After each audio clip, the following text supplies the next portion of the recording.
Todo tipo de estructura presenta En la Hora de la Verdad a través de Radio Red. Hoy en la historia.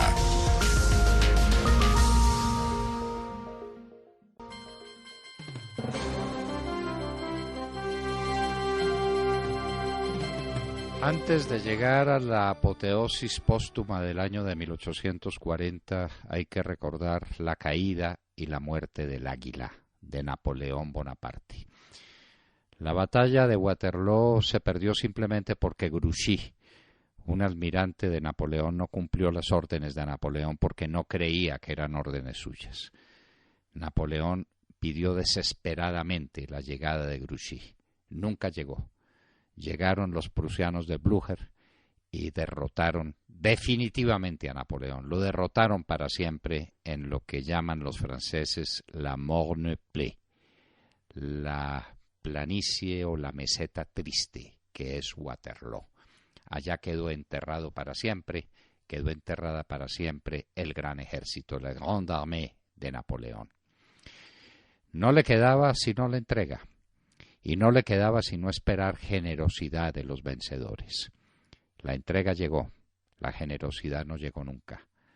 Napoleón pedía que lo dejaran vivir como un ciudadano corriente en algún lugar, perdido en ese vasto mundo que pudiera ser los Estados Unidos, sin aspirar a nada. Pero el recuerdo de la isla de Elba, de donde Napoleón había escapado para conmover otra vez a Europa, tal vez fue eso lo que convenció a los ingleses para condenarlo y para llevarlo al sitio más inhóspito de la tierra, al sitio más infame. La isla de Santa Elena es una formación rocosa volcánica que queda en la mitad de la nada, en el Atlántico Sur, lejos de todo. Cerca de Santa Elena no queda nada, sino las aguas del Atlántico y un cielo plomizo en un trópico inclemente.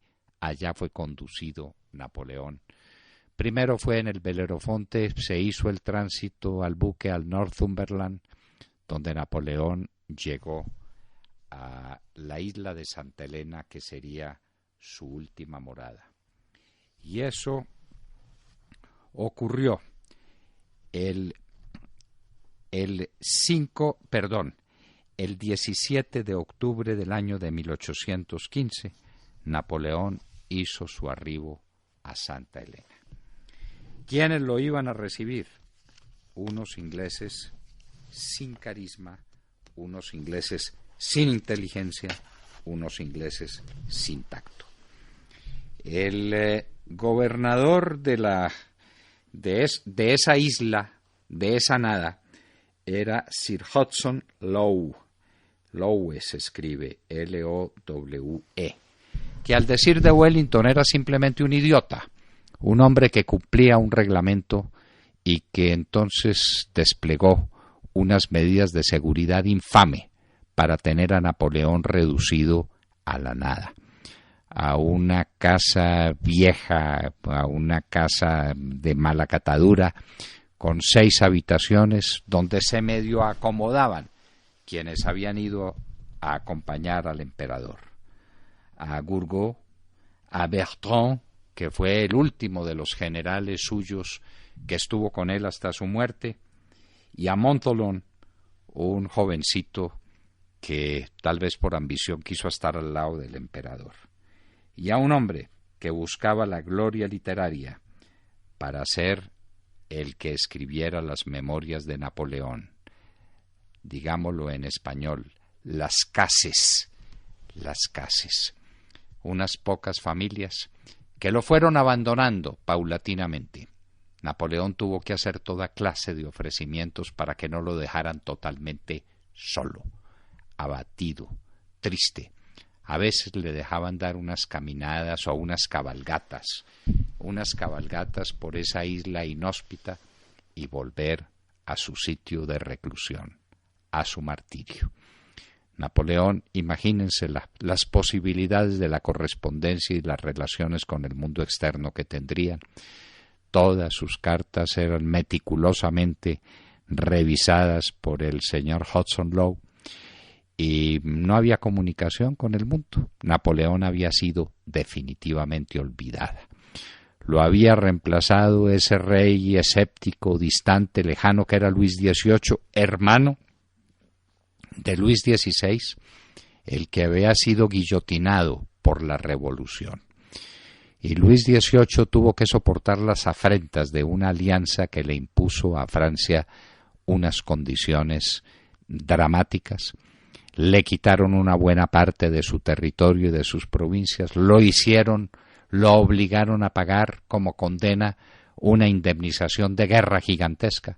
Francia quedó absolutamente en la ruina y Luis XVIII, los Borbones, hicieron muy poco por rescatarla.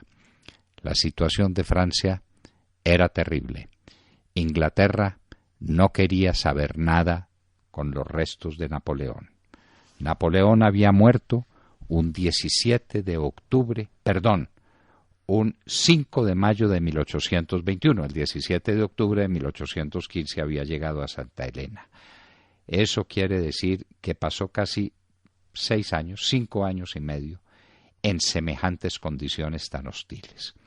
Murió el 5 de mayo de 1821, probablemente de una hepatitis que había contraído mucho tiempo antes. Dicen los escritores que se ocupan de Napoleón que en sus últimas campañas se le veía un rostro pálido, de mal color, amarillento. Podía ser la hepatitis que venía. Se le complicó con un paludismo permanente allá en esa isla tropical y estaba en manos de unos médicos de quinta categoría que nunca supieron finalmente de que murió Napoleón Bonaparte. Él pedía que su corazón fuera trasladado a Francia. Eso se lo negaron. Y le hicieron un despliegue militar importante para rendirle honores como un general vencido en el momento en que murió. Pero vendría la época de la restauración de su nombre. De esa tumba de Napoleón en Santa Elena que pintó Demasière y Marchand, y de unos grabados de la época que recuerdan ese valle de los geranios en Santa Elena donde reposaron los restos de Napoleón, fueron trasladados finalmente a París y llegó allá el 15 de octubre de 1840 en la más grande apoteosis funeraria que recibió nunca un francés y quizás nadie en el occidente.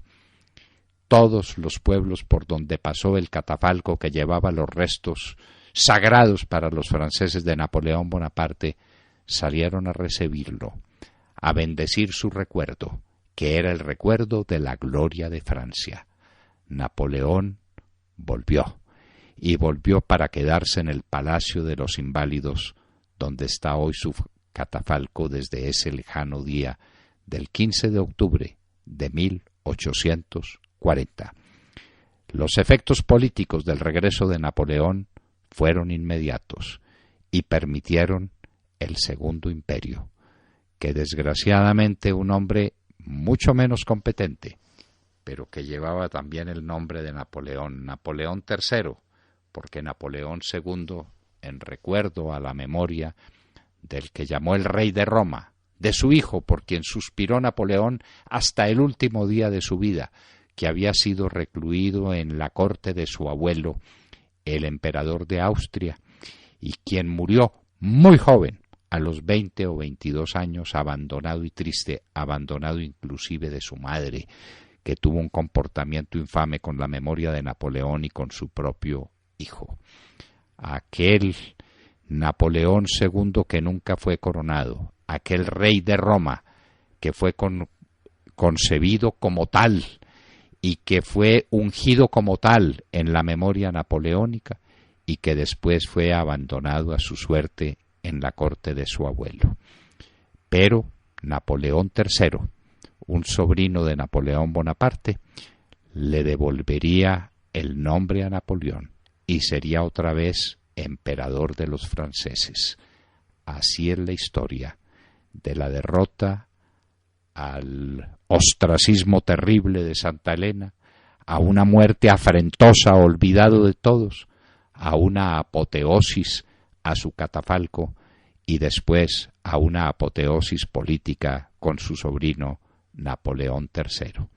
Esta pues es la historia que para nosotros culmina un 15 de octubre de 1840, cuando en medio de la admiración y de la locura del pueblo francés, el catafalco que contenía los restos de Napoleón Bonaparte, el emperador, como quiso que se lo llamara siempre, volvió a París para descansar para siempre en el Palacio de los Inválidos. Hoy en la historia, en la hora de la verdad, 9 de la mañana, 14 minutos. En tu próxima obra, metalízate con Metal Deck. Cambia el sistema tradicional de entrepiso por el revolucionario Metal Deck Acesco, con mayor fuerza estructural y más resistente a la corrosión, al fuego y al paso del tiempo. Metal Deck cambia la forma de construir, cambia la vida. Exige calidad Acesco.